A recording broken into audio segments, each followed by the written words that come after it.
Fire away, guys. All right, Coach, we're here, and the practice has been going on, but media day kind of makes it official for us, I guess. Got a big crew in here, and last year when didn't get to see you. What's the feeling like going into the season compared to last year? Well, as you can see, we have a big squad this year. I think we've got 36, 37 guys in the roster. I think obviously this time of year there's a lot of excitement always, but probably more so because we didn't get this opportunity last year. And we kind of feel like we're back to normal here right now. So the training's been great. I'm excited. This is a pretty young team. When the final 10 guys get sorted out as we go into the Big 12 championships, we might only have one or two seniors on this team. So it's still a pretty inexperienced team, but a lot of talent right now. So we're really excited to get going. We're probably going to have some wrestle-off matches, not this weekend, but next weekend. And then we're going to use a couple open tournaments to decide who's going to go for us right away early when we open up here, I think November 27th on a Saturday at Hilton. So that's going to be our process to kind of see who our number one and number two guys are going into the regular season. Speaking of your lineup, on this sheet right here, you have Ian Parker or Jarrett Dagan at 149. What was that decision like for Ian Parker to move up, and then what's that competition going to be like? Well, I think the great thing about the sport of wrestling is the freedom to choose what weight class you want to go. And Ian came to me early in the fall and just said, hey, I'm big and I'm strong and I feel really good right now, and I want to stay here. And I support any of our athletes that want to go weight classes. Sure, you always give me a recommendation, but I learned a long time ago as a coach that, the minute I told a guy to go to a weight, it blew up in my face. So I'm not going to do that. He's got the option to go to 141, but, Ian looks great right now. And, Jarrett Dagan understands that he's got to compete for that spot. So obviously there's some things to figure out there, but, early on, that's what it looks like right now is those two guys are going to battle for that spot. Is there any thought of moving Carr up, moving Dagan up, and then having... Probably not. I don't know if Dagan fits in to the hole at 157, and Carr's pretty adamant about being a 157 one more time. So I don't know if the following year will be the same thing, but that's kind of the plan right now. You got Shapiro's been a starter at 97, 84. Yep. Sounds like he's going down even more. How's his off-season training been going? Joel works really hard. He's, him and Broderson are going to battle at 74 right now. They seem to be the front runners. I don't want to diss anybody else on the team, but obviously there's certain guys that are the front runners and certain guys that aren't the front runners. And I always tell the guys that aren't the front runners, if I don't mention your name, don't be upset with me. Just change it. So, but obviously those two guys right now and seem to be the front runners, and we have good competition at that spot right now. So, you like to have depth, those two guys that can win for us.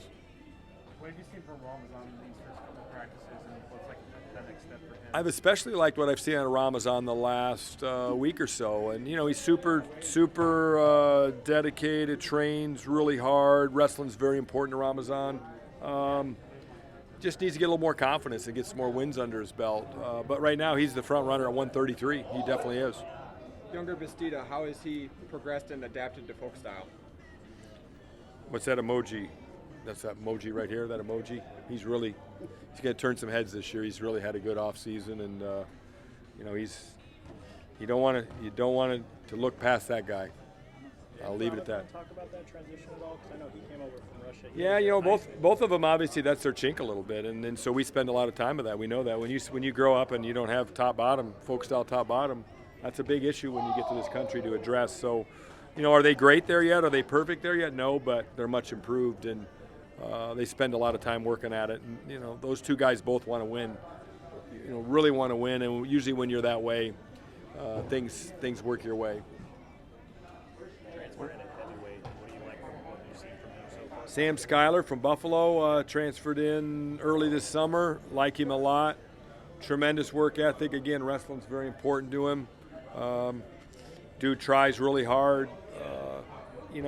Got dinged up a little bit this summer, so we've only been back on the mat live for about a month.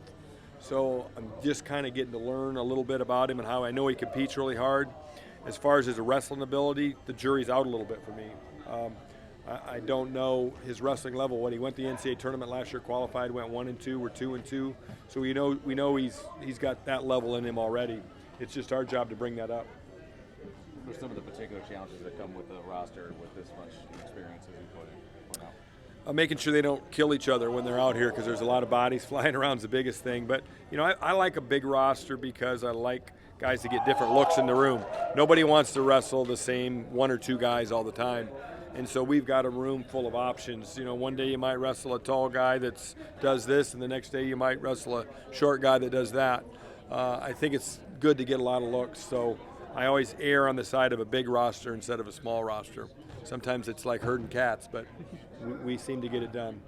Kyson Terrakina and Zach Redding were 2 freshmen that came on and did really well for you guys last year. How have they progressed from their freshman to their sophomore season? Both guys really talented. Looks like Redding's going to go up to 141, 33. He kind of tailed off at the end of the year for us last year. 33 was a hard pull. Wasn't the most disciplined with his weight management. Just a young kid, 18-year-old kid. So both those guys, 18-year-old kids, getting thrown to the Wolves into a Division I schedule. Both qualified for the NCAA tournaments as babies. So obviously there's a lot of wrestling ability with those 2 guys. So again, this team has a tremendous upside. It's very young. We're probably going to take some lumps and some bumps with that youth, like all youth do. But I think the upside and the future's really exciting right now. What's the Redding and Terrakina, their off season after having a year where they were basically the guys, right? Like, what would their off season look like, taking that experience into training? Well, there was a lot more expected of him. There was a lot more. Terrakina, came off of things people don't understand about Terrakina. He wrestled about the whole season last year with a torn labrum, all the way through the NCAA tournament, and so that's not an easy thing to do. We really thought he was done, and he just said, "Hey, I think I can go." The orthopedic doctor said he was done. Our trainer thought he was done, but he wasn't done. So to overcome that all year, so we had to have surgery with him right away, the week after the NCAA tournament, and it was a fairly significant surgery. So he hasn't been wrestling live, but maybe a month and a half. So we didn't get a lot of live, hard time wrestling. Redding had a great off season of wrestling. I would describe the different options you have at 165. A lot, right? 65 is depth. We've got a lot of guys. We got 5 guys battling there, and I think 4 of them could really step in and be the guy, and maybe even the 5th. So, this transfer we got, Austin Kreiser, a 6th-year senior now from Campbell. Let me tell you what, that guy can wrestle. He can wrestle. We just got to get him back in shape and fit. He got here in June, and we really like him, but he's got some guys that are battling for that spot as well. Must have covered